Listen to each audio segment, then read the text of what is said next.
Okay, good afternoon, everyone. Welcome to this NITheP and NITheCS Colloquium.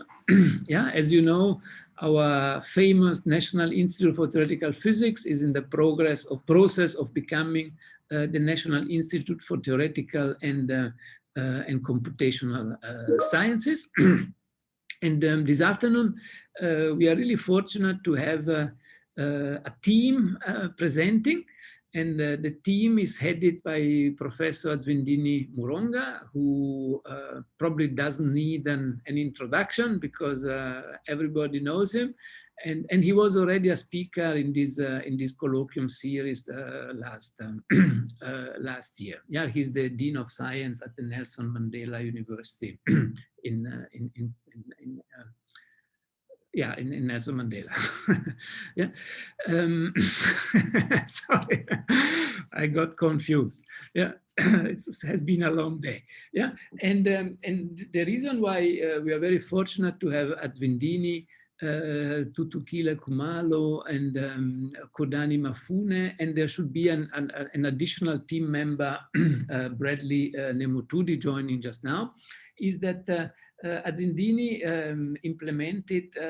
is probably the best implementer of the internship program of NITheP. Yeah, every year NITheP in 2 sessions offers an internship scholarship to students that work on some research project under supervision of some NITheP associate.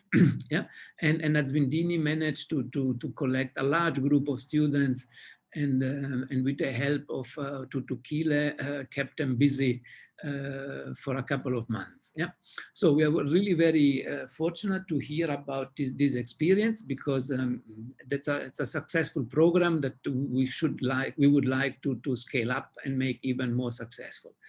I will ask now Azwinndini to kindly introduce his team, yeah, because he knows them better than I do. So Azwinndini, if I can ask you, please, if you can kindly introduce your team to our participants, that would be really very nice. Thank you. Yeah, thank you very much, Francesco, and good afternoon to all our attendees. It is indeed a very good opportunity for us, and thank you for this opportunity given to us by NITheP, and now going to be NITheCS. Yes, indeed, this internship program has been going on for quite a while now. Over the past few years, we have been having an average of 10 interns coming from across South African universities who just want to experience a different kind of research environment. And I've been hosting some of those, and of course others have been hosted by several NITheP associates. But the last year, 2020, was a unique year in the sense that it was during pandemic, and the whole internship was run virtually, which means we have learned a lot.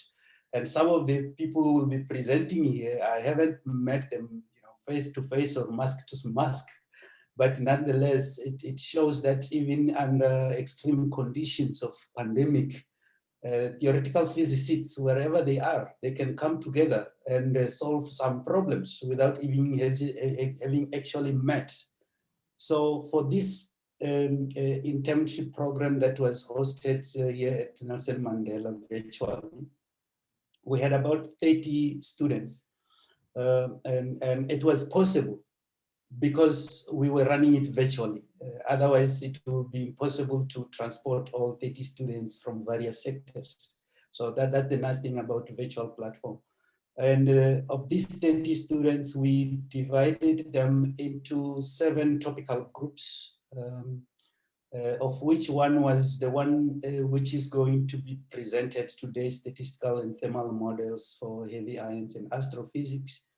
We had others ranging from hydrodynamics to kinetic theory, but also there was an important one which was modeling COVID-19 using South African data that was conducted under the auspices of the National Institute of Theoretical Physics. And all these 7 topics were very much common in that they were using theoretical physics principles, mathematical methods, computational methods, and they could collaborate across and share skills and expertise. And today we are going to hear from one of these topical groups, which is, of course, as I've already said, on thermal and statistical models for heavy ion collisions and astrophysics. And that was facilitated by an alumni of the NITheP internship, who now becomes a tutor, which is good for continuity for those who have been through us coming to facilitate. And we've got about, I think, 4 of NITheP alumni helping across those 7 different topical groups. And we appreciate the support that was given by NITheP. And now I'm going to hand over to Thuthukile. Thank you very much, Prof. As Prof. Muronga has mentioned, in the 2020 summer NITheP internship, we looked at statistical and thermal models for heavy ion collisions and astrophysics. And the team consisted of Ms. Khodani Mafune, Mr. Bradley Nemutudi, Ms. Chantal, and Ms. Vulufelo Mukosi. And I was their tutor, Thuthukile Khumalo. In this presentation, we will give you an introduction and motivation of our project, the aim and objectives, theory and computation, results and conclusion. Before we start showing you our work and what we did, we would like to remember Professor John Clements, who is known for his contribution to statistical and thermal models for heavy ion collisions. So, and as an overall aim of the internship, the main aim was to understand the properties of nuclear matter under extreme conditions in heavy ion collisions and astrophysics. I like what Prof mentioned, that even under extreme conditions of the pandemic, so we were also under extreme conditions, but also looking at nuclear matter under extreme conditions. So to do that, to achieve our aim, we had to look in the direction of statistical thermodynamics to describe the last stage of heavy ion collisions, which is the laboratory or the environment where we can get nuclear matter under extreme conditions here on Earth. And the last stage of the heavy ion collisions is assumed to be at thermal equilibrium. So that is why we can use statistical and thermal models. So to achieve our aim, we had to use these thermal models to understand how the particle density of the particles that are formed during heavy ion collisions and their multiplicities and ratios, how do they depend on chemical potential and temperature. So a thermal model basically is defined as a model that uses statistical and statistical mechanics, thermodynamics, and statistical methods to describe the behavior of a system with a variation in state variables. So in our case, our system was the last stage of heavy ion collisions, and our state variables we are looking at the chemical potential and the temperature. And over the years, the work that has been done in this field, we have seen that thermal models can be used to describe particle multiplicity in heavy ion collisions as a function of temperature and biochemical potential. So that is why we are confident that they have been used in the past, so we know that we can use them and expect realistic results. And also the freeze-out stage is assumed to be at thermal equilibrium, and hence the use of statistical physics. So the early universe, understanding it, is one of the longest quests that science has ever been on. And in the early universe, we had the quark-gluon plasma in the first 10 microseconds after the Big Bang.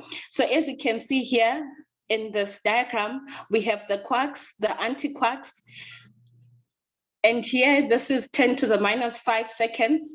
And after that, we can see that we no longer see any quarks and gluons. So they only existed as single entities within this time frame after the Big Bang. And also the temperature of the universe is shown here below. And we can see that these are really extreme conditions, because if we, for example, if we look at room temperature, which is 300 Kelvin, and we compare it to a temperature of 10 to the 12, we can see the difference in the conditions, for example, in temperature. So here on Earth, how do we simulate, or how do we create this quark-gluon plasma that we want to study? There are facilities like RHIC, which is the Relativistic Heavy Ion Collider, installed at the Brookhaven Laboratory in Long Island, New York, and along with other experiments like STAR and Phoenix. And we also have the Large Hadron Collider, which is at CERN, Geneva, Switzerland, and it also has its experiments. And at RHIC, they mainly collide gold and gold, gold on gold. And then at CERN, as you can see here in the picture, there is proton-proton, but they also do lead on lead. And another, this is the laboratory that we get quark-gluon plasma here on Earth. But the universe itself, we have stellar objects like a neutron star that has been hypothesized to have a quark-gluon plasma core. So as you can see here in the cross-sectional view of a neutron star, we can see that the core has quarks and gluons. And then we have different layers that have different material, different particles. And then we have the crust, which is it can be iron or it can be carbon. And this is an artist's view or imagination of what a neutron star major would look like. And as we remember, there was a huge, a major measurement that was made by LIGO where two neutron stars collided and they gave out gravitational waves. So those heavy ion collisions that I've been referring to so much, they proceed in different stages. So there is the initial stage, which is before collision, where you have two nuclei moving at relativistic speed and they collide with each other. And that forms a pre-equilibrium fireball where the particles are not in equilibrium. And this is the space-time evolution of the heavy ion collisions. So this is where this will be our before collision as our nuclei before they collide, and then they go on to form this this fireball which is not in equilibrium. And we can use kinetic theory to understand how the matter behaves in this fireball which is not in equilibrium. And that was the focus area of one of the topical groups during the internship. And then after this, the pre-equilibrium, the particles then approach or then reach a thermal equilibrium where they start to expand via thermal hydrodynamic expansion. So for this stage or for this region, we can use hydrodynamics to try and describe the particles or the matter that is in the stage of the heavy ion collisions. And this was also a focus area of another group during the internship. And last but not least, we have hadronization. So now all those particles now form hadrons. And those hadrons also in a fireball, and then they then fly out in the freeze out stage. They then fly out into the detector where they can be detected, and then we can study their properties. And some of the particles that are formed here, protons, pions, lambdas, we have kaons, and thanks to Professor John Clemens for this image that shows that we have a fireball which consists of all those different types of particles.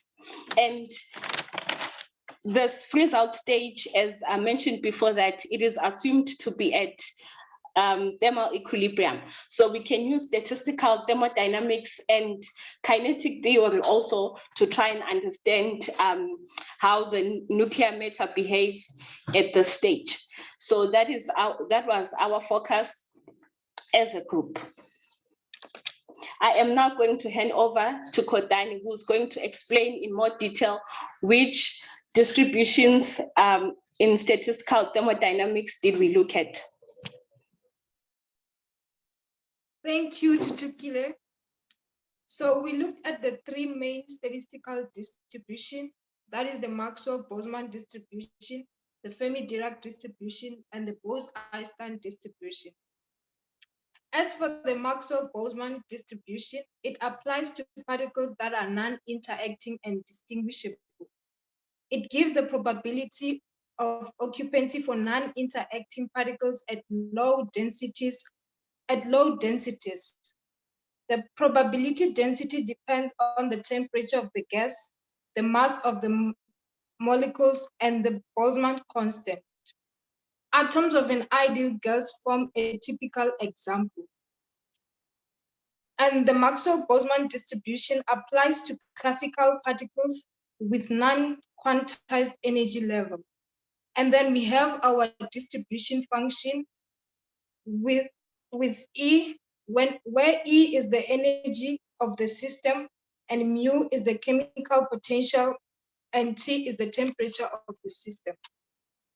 And then now we go to the Fermi-Dirac distribution. The Fermi-Dirac distribution applies to particles that have half-integer spin, such as fermions.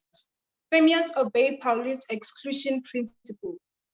At absolute zero temperature, the energy level is filled up to maximum energy, which we call Fermi level. Electrons are fermions. The Fermi-Dirac distribution applies to quantum particles with the property that only one particle can occupy any particular level. And then we have our distribution function for the Fermi-Dirac distribution, where E with the suffix J is the energy of the single particle state. And then we have the thermodynamic potential that is represented by omega, in which we can obtain the energy, density, and the pressure, where G is the spin degeneracy and V is the volume of the system. Hence, with a +1 representing the Fermi-Dirac distribution. And then lastly, we have the Bose-Einstein distribution. The Bose-Einstein distribution applies to bosons, where bosons are particles with integer spin and includes protons and large number atoms. Bosons do not obey Pauli's exclusion principle. Bose-Einstein statistic applies to quantum particles with the property that any number can occupy any level. And then we have our distribution function together with the thermodynamic potential, with the minus representing the Bose-Einstein distribution. Next slide.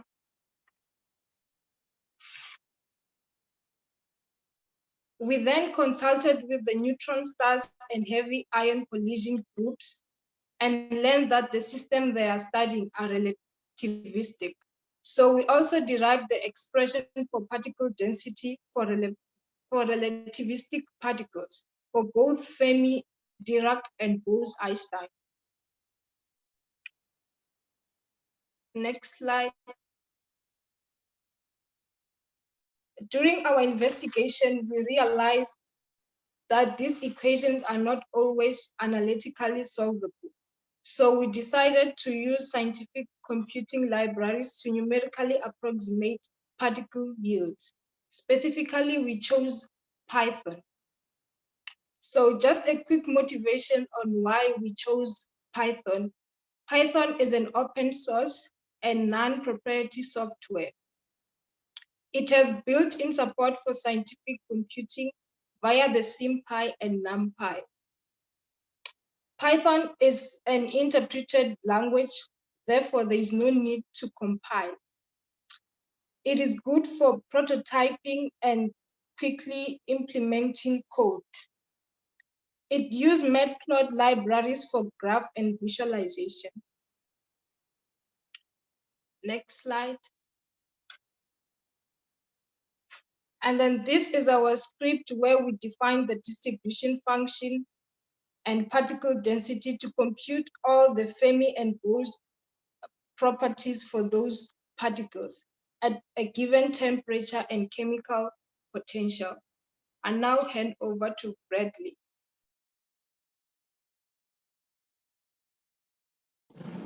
Thank you. Here what we have presented, we showed all the parameters that were applied, and these were obtained by experiments from the particle data booklet. By the right, we presented the snippet of the code that we used, as Khodani has explained. And these were all done from the Bose-Einstein and the Fermi-Dirac formulas. And what we did was to type in the variables and define the density Bose as well as the density Fermi to calculate their particle densities. And one can see by the right that we have the masses where they were all found from the particle data booklet. We use them to calculate the ratios. The output ratios were calculated whereby the antiproton to proton gave us the value of 0.59. The antiproton to pion negative gave us the value of 0.09. And the pion negative to pion negative gave us the value of 0.22. Next slide. This is more of the work that we're interested in. That is the particle number density, which is the number of particles per unit volume. So we're still using the same Python code to generate this result. What we want to know is the number of particle densities produced in the last stage of heavy ion collision, as this was our main focus. So in the plot, what we are looking at is the particle density of a proton gas as a function of temperature. So from the plot, we can deduce that the temperature of 200 MeV was hypothesized where quark-to-gluon plasma occurs. However, this behavior was expected because at low temperatures, the number of protons are constant and the temperature dependent is straightforward. So lastly, what we can say from this plot is that we observe that the behavior at high temperature is temperature cubed and the number of particle density does the same. Next slide. Then we come look at the particle multiplicity and ratios. Here our focus was to compare our model calculation and the experimental result. So table 1 compares the experimental particle ratios and the thermal model calculation that were calculated at a temperature of 174 MeV and the baryon chemical potential of 46 MeV. However, all these ratios were done by dividing the multiplicity, and this is similar to the particle number density. And one can see that there is a discrepancy between the first ratio, which is antiproton to proton. We have a value of 0.59 and 0.65. So the cause of this discrepancy was that there are some uncertainties that we didn't look at. So checking the second ratio up to the third ratio, up to the fourth ratio, we can see that they do agree well with the experimental results. And checking the last ratio for cation negative to pion negative, one can deduce that there is also a discrepancy between the values.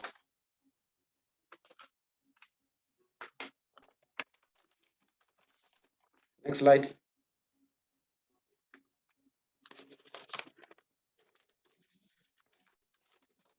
Coming to the particle ratio, one can see that for antiproton to proton, there is an increase. The temperature increases as the ratio increases. So this is more of the work that we plotted when we were trying to compare with experimental results. Then checking figure 3b, we showed the antiproton to pion minus ratio, and one can see that the pion seems to increase with an increase of temperature, and this is related to baryons, and it is the dominance of mesons and baryon. Next slide.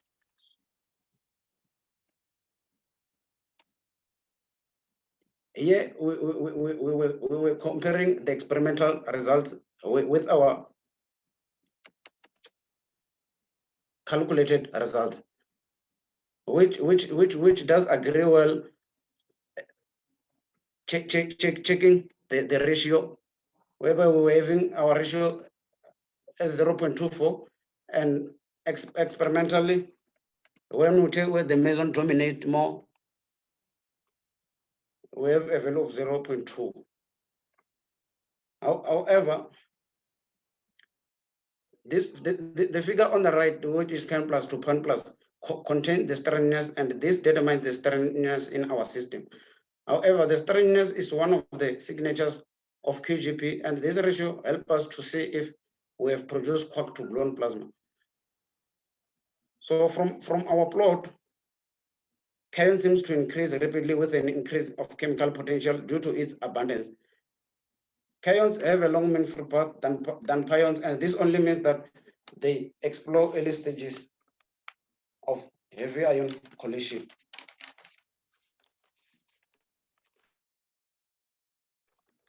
We noticed enhancement of the ratio, and this was proposed as a signature of QGP. So this enhancement was there due to an increase of cations as shown by the plot.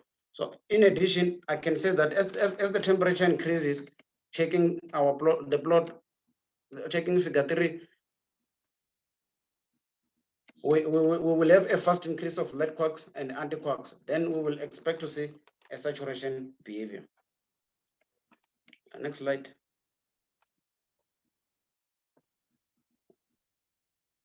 Then we went to look at quark and gluon densities, whereby we know that these are hadrons and patterns. They are massless particles with different degeneracy. So our first figure, which is figure 4a, showed the particle density of the up quark. However, we can see by the curve that at high temperatures, it behaves massless Bose gas or photon gas. And as the temperature increases, there is a strong attraction at high energy densities. And we know that quarks are fermionic components of hadrons. And at a temperature around 200 MeV, where the particle density start to pick up, this corresponds to the early universe temperature. And at high temperature, the quark starts to form.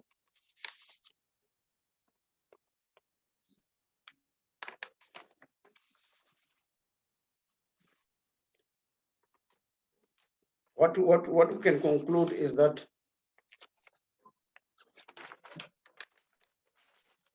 we have managed to work out the aim, which is to understand and use different statistical model to model particle yields and particle number density and ratios.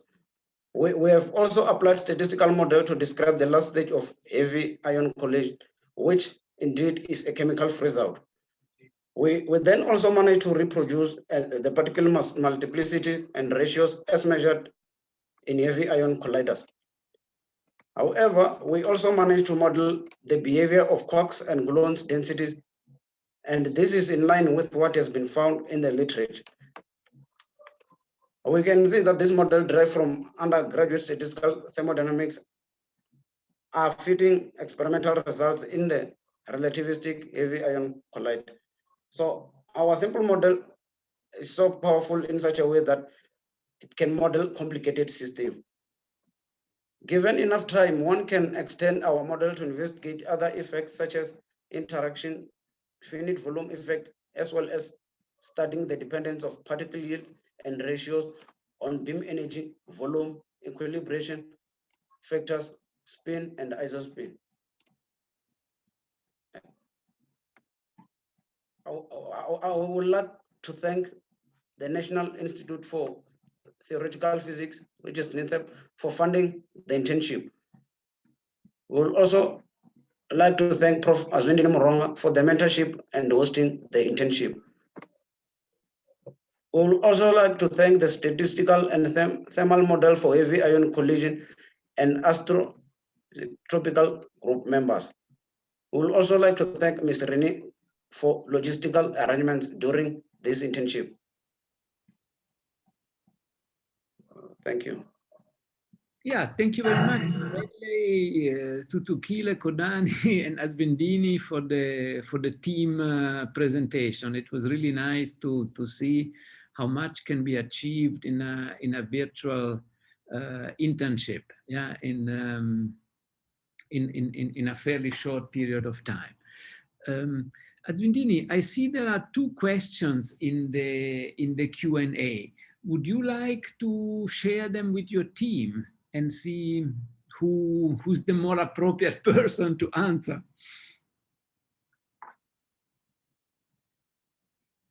I think you're muted. Yes, yeah. Thank you very much. Thuthukile, Khodani, Bradley, there are two questions. One is whether this model could be used to generate data for machine learning processes, and the other one is what parameters do you think will improve the anti-proton to proton ratio to match the experimental values? Thuthukile, do you want to go for the first one and maybe Bradley the second one? I was gonna go for the second one, but it's fine. Okay. Okay. Pardon? You can go for the second one as well. Yes, so I just want to say that when we were calculating the particle densities, we used a chemical potential of 0. So that is why when we come here in the table, so this is our results, and then this is the experimental result. And normally, since we know that it's an antiproton in the proton, it would be a ratio that is a unit. But then since we used a chemical potential of 0, so we did not approach that unity value. So that is why we had we used 46 there on the table. Yes.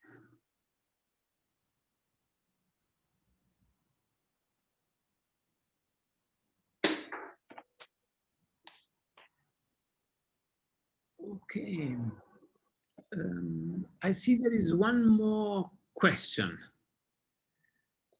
Yes, the machine learning one. Yes.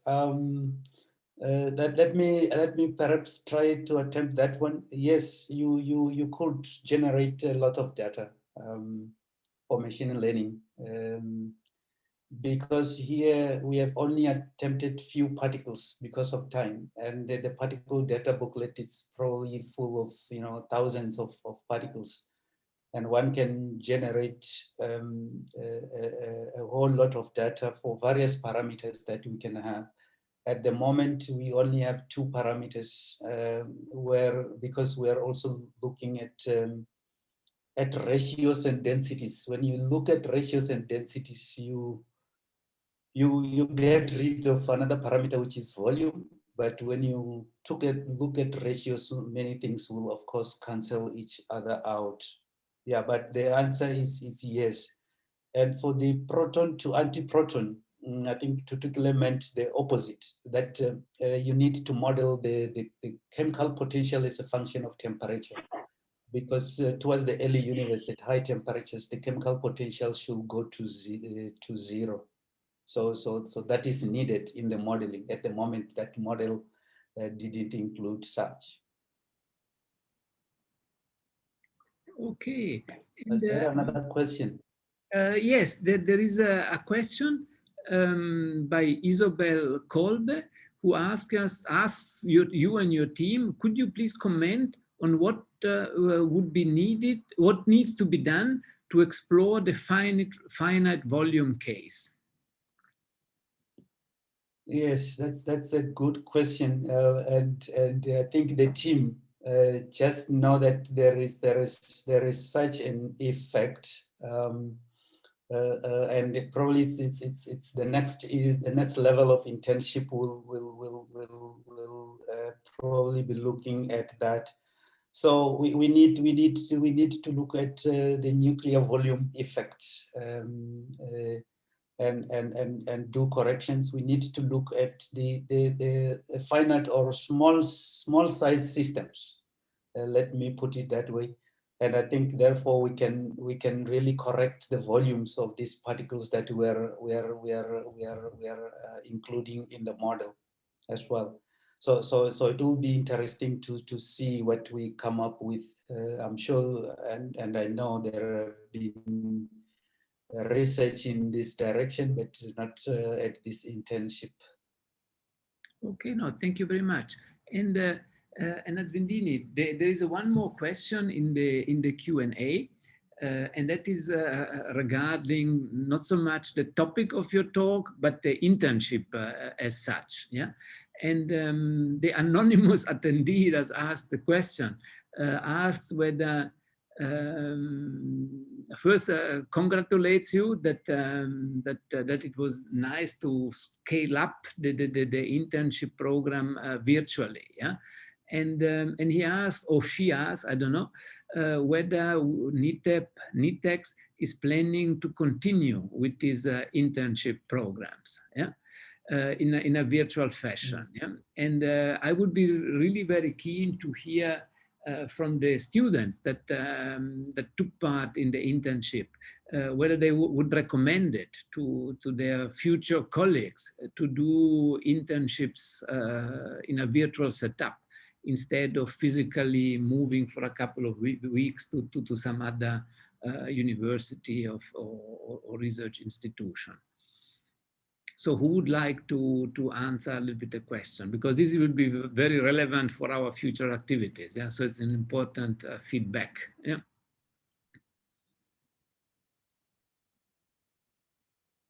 Yeah, Bradley, Thuthukile, and Khodani.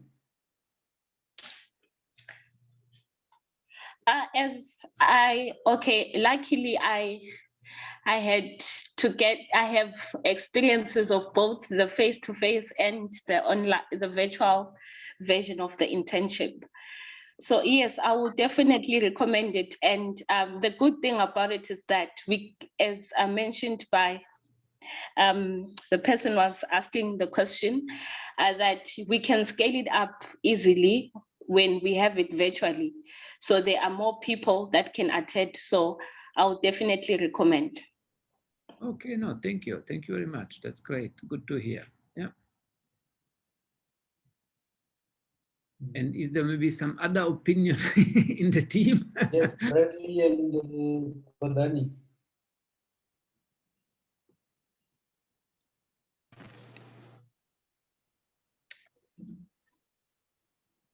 Okay, I think yeah.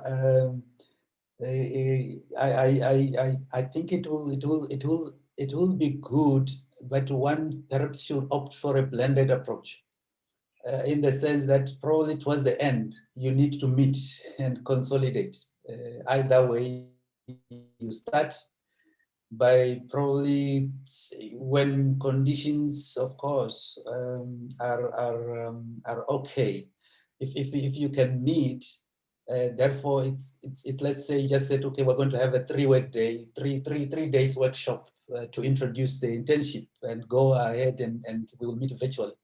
And the next time probably will be at a conference like SAIB, you know, or vice versa. You start this way and you converge either at a NITheCS, you know, workshop or at a SAIB conference. I think that will do, because there is that you know, a human touch that you need to also have to see whom are you encouraging and you know and have other dynamics. But for me, continuing virtually, it's really good, I must say. You know, that I agree with you. Probably the future will be some kind of blended approach. But you know, even the experience in moving earlier this year, the summer school completely online. Yeah? We were able to reach almost 170 students. Yeah?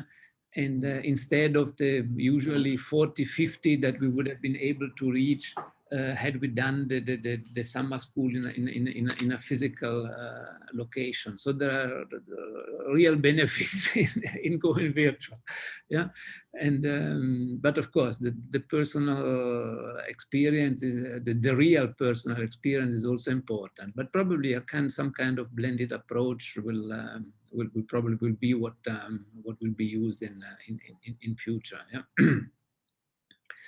Thank you. And then Azwinndini, from the supervisor point of view, did you notice any difference in the kind of in the results, in the performance of the internship students between the virtual and the real setup? You have experience of both, yeah? Yes, that's true. Actually, I must say that this team of this year have gone beyond where the other teams could. Because if you bound your internship physically to say you're going to a place and after that place, that's it. This one, I think the you know, the habit of the culture of going online meant that you can continue. By this time, if you've got a physical contact sessions, then that was the end. By the end of, let's say, by the 24th of December, and we will never hear of you. But this one, for some reason, I'm sure it has to do with the virtual nature. It has continued to now, because now we're presenting, and it will continue to SAIP conference, where probably we'll see other topical groups now presenting under theoretical physics group there. So that's one aspect that it has continued. The people have continued, because then for new results and other things, I think it was the idea of these internships that we will need to see some turning into publications. And probably this year's NITheP internship, because of its virtual nature, because we can still continue to talk virtually and discuss physics virtually, and turning it the final product into you know, professional reports and presenting them. That is a milestone in the history of the internship program, I would say. So that's what I've noticed, Francesco. You know, and we did a similar experience, because we also had 2 virtual internship students last year, and it also went very well. Yeah, we were also very happy with the results. Yeah? Perfect. There is just one very specific question in the Q&A by Mavande Lushosi. And the question is, what does the blue vertical line in figure 3 represent? And to be honest, I don't remember. so maybe if yes, I think I know. Go back figure to 3 to slide number 3. Yes, here we are. Yeah. That was the one that was extracted from a paper by Jean Clemens, the one on the left. So Okay. this is the paper from Jean Clemens, and this is just indicating where the separation from where the baryon dominated region is from the meson dominated region, and hence the essence of these plots were also to get the feel about the baryon matter and the meson matter by the students, and what role did it play in the early universe. Hence, when they plot particle to antiparticle, they are trying to also to understand also the early universe through the heavy ion collisions. I hope that answers the question, Mawande. I'm sure it does. It was very detailed, okay, and clear. Thank you very much, Azwinndini. I think we. I see there is a Francesco. I see there is one comment from Lirato. Yes. Sorry, I just saw it. Yeah, but this yes. is a comment to congratulate and thank your team for the great presentation. Yeah, and the thermal and statistics group job well done. Yeah. Thank you, Lerato, for sharing. She has been supported by NITheP as well. She is from the hydrodynamics group. I know. I remember. Yes. Very good that the NITheP alumni are still engaged with us. Perfect. Okay, then I see there are no further questions. Then I think it's my pleasant duty to thank you all very much. Yeah, Azwinndini, thank you very much for organizing this talk and facilitating that your team, the presentation of your team. And of course, thank you for being the NITheP associate who takes care of the largest number of internship students consistently. So we will need to invent an award for that. Yeah, but as soon as NITheCS is sorted out, we will come up with interns. That's okay. Yeah, no, thank you. And thank you to Thuthukile, Khodani, and unfortunately Bradley had some internet issues in the second part after he presented. So I don't think he's again, no, he's back with us. Sorry, Bradley, I didn't see you. You were in the other Zoom screen. Yeah, no, thank you very much to all of you. And of course, I wish all of you all the best for your career in theoretical physics.